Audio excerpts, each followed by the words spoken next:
Hello and welcome to Ease the Load, the show which offers ideas on how to squeeze the ease into the teacher's lot. Today we're going to look at partnerships with parents. First up on the menu is breakfast, as we join the parents spreading support, nutrition and, well, jam at a Middlesbrough primary school. Then it's time to shed some of the workload and the calories with a spot of yoga, and even pick up a little Espanol with the parents of a school in the South Pennines. Finally, we round off our menu with a healthy serving of chips. Healthy because these chips are those parents who are computer helpers in primary schools. First of all though, we're going to take a trip up to a primary school in the northeast, where parents are serving up breakfast for the kids and taking the load off the teachers at the same time. The parents at High Clarence Primary School have been running the Breakfast Club for 2.5 years. It's easier for the teachers because normally at other schools the teachers would do it and it lessens the burden for the teacher. I like my mum helping out the Breakfast Club because she's very good working. We run this instead of the teachers, which is better because the teachers have then room to concentrate on the children in the classroom. Make sure you sound your words out to make sure you've got all the letters in your words that should be spelled correctly. It reduces the workload really for the teachers. Children coming in, ready to work, concentrating. Since Breakfast Club started, there's a lot of children who have transformed. The children come in, have breakfast, and then they have about 20-30 minutes outside to run around in fresh air. So therefore they're a lot more alert, and I think that's one of the main benefits. The concentration has improved. When you've had breakfast in the morning, it makes you concentrate more, and it helps with your stats coming up. Because if they come into school without any breakfast, they're going to sit there and say, oh, I'm hungry.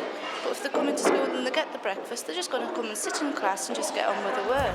You also make sure you've got all the details in that you need. For example, it says... It's easier for the teacher because the child is, we know they're getting fed and they're not going to cause a fuss when they're in class, whereas some children can be misbehaving. We've got a very successful breakfast club, and I think the role of that has now changed. Initially it was teachers that sort of worked with parents to organise it and set it up purely on a voluntary basis, but now it's a case of the parents organise it all. From a community point of view, it's really good because obviously in this kind of situation you've got parents and teachers mixing in a very informal situation. So they're actually in our school, they see the things that happen on the morning. You know, if there's a bit of trouble with children or there's parents coming in, they see that firsthand how it's dealt with, and hopefully they can carry that message out of how our school operates to the wider community.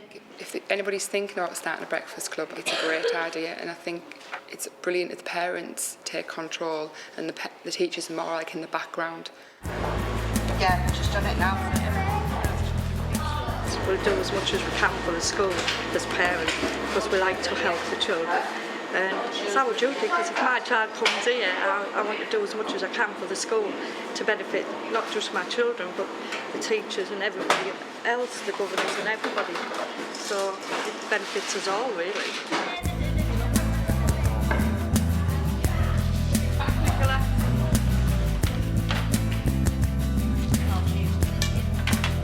I think from the involvement that we have from the parents, I think that is absolutely fantastic because everything is set up on a goodwill basis, and for the same parents still to be involved 2.5 years down the road, I think shows the commitment that we have from our parents. Teachers really sort of have taken a back step. The parents organise it all, they work in the kitchens, and so without them this would not be able to run, so we're just so grateful for their time and commitment. Well, they've had theirs, so I'm going to have mine. Next, it's time to see how parents ease teachers' loads at a school in Lancashire, with a little bit of yoga and a sprinkle of Spanish. This is Trawden Forest Primary School, near Colne in Lancashire.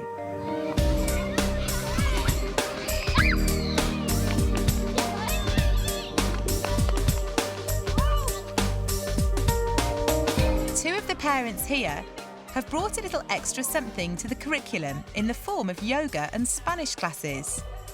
Whilst being of tremendous benefit to the children, these classes also free up time for the teachers. The benefits are that there's an extension to the curriculum.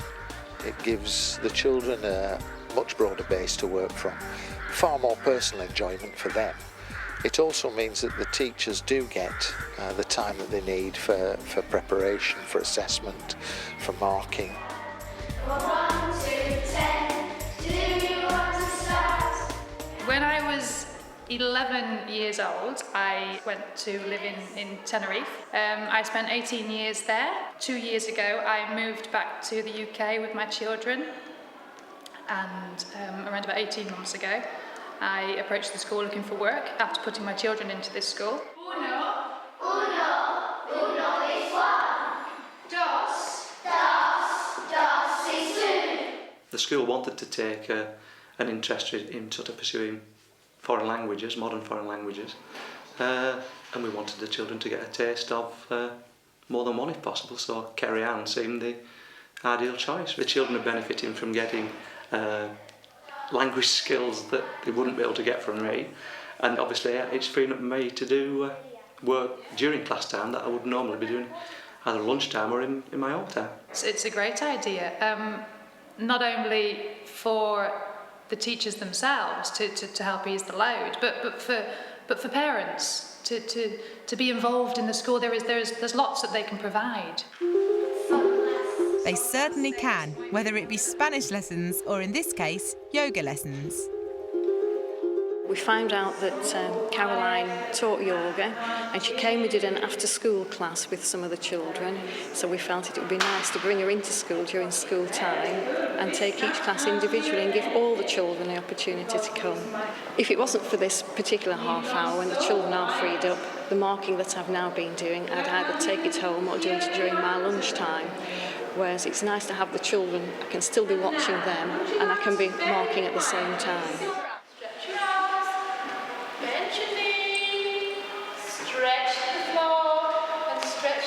I believe that yoga has a lot of benefits for children.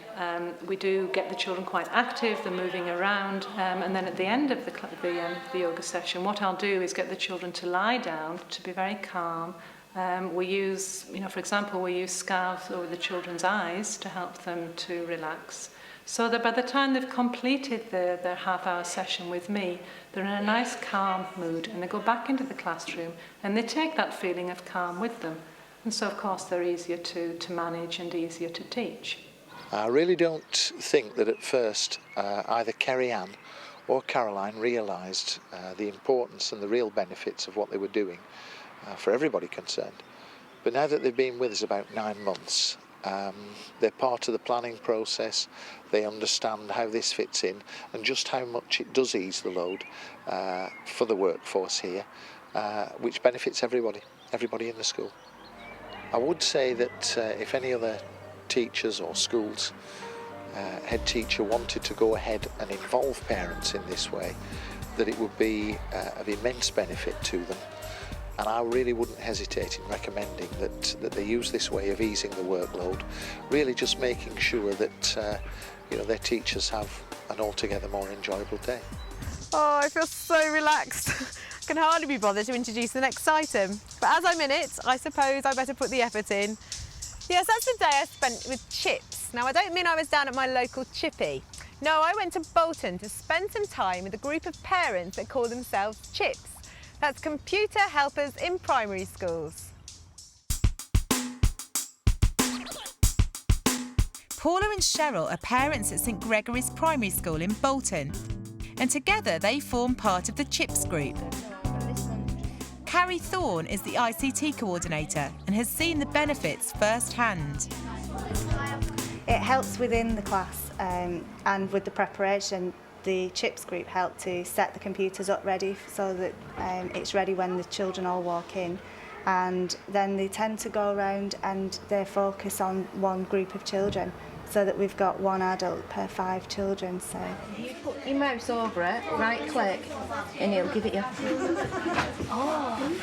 Can you explain how the group started and the background to it? Yeah, in 2001 we did the ECDL, European Computer Driving Licence. Right, okay. I mean, before I went on that course, I couldn't even turn a computer on. I used to phone my husband at work and say I brought the computer.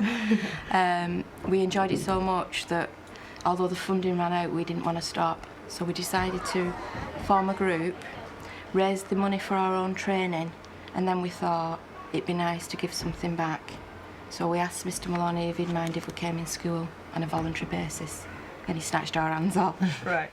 It was gratifying that we started off something that bore fruition, that came to fruition, because usually we have had parents training things in the past and they've just drifted away.